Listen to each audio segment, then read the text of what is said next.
Бүгінде зергерлік бұйымдардың сан алуандығы кез келген әйел адамның көңілінен шығады. Таңдауды дұрыс жасау үшін бір қатар ережені естен шығармаған жөн. Армысыздар, эфирде этикет бағдарламасы. Бүгін біз зергерлік бұйымдарды таңдап, тағу жайында баяндаймыз.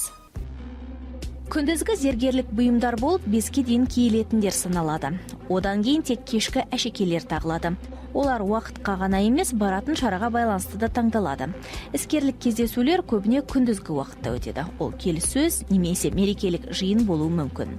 Соған байланысты бұйымдар тағасыз. Бұл ереже ерлерге де, әйелдерге де байланысты. По рейтингу продаж самое больше покупают кольца.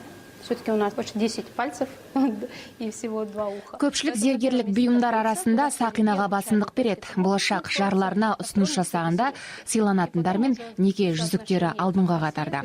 Екінші орында сырға тұр. Одан кейін білезік, алқа сынды бұйымдар сатып алынады.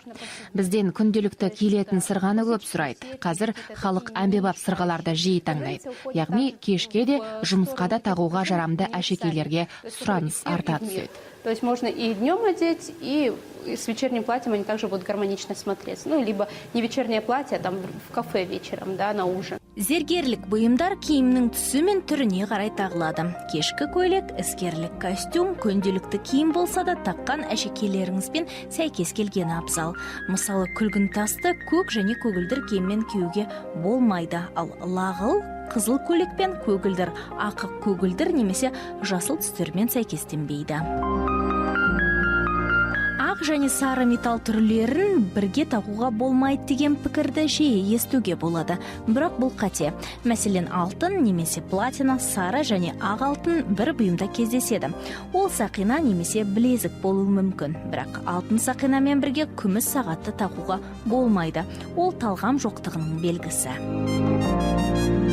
Зергерлік бұйымдардың көлемін шектеңіз. Үстіңізге тым көп әшекей тақпаңыз. Ол әдепсіздік болып саналады. Тек 3 нәрсені ғана киюге болады.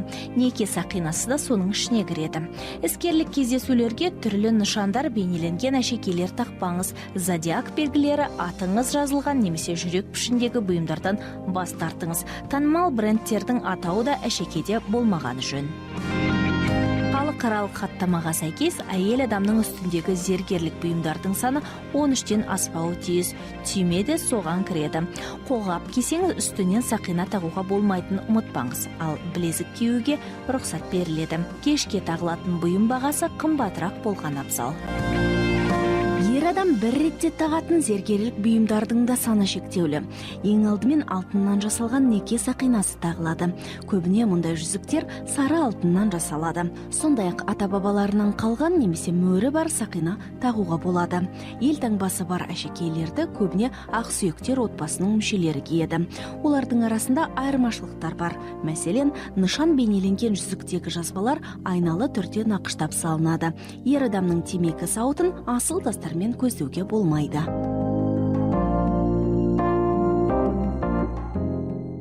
Мужчины в ювелирных украшениях достаточно скромные у нас, то есть они в основном носят это обручальное кольцо.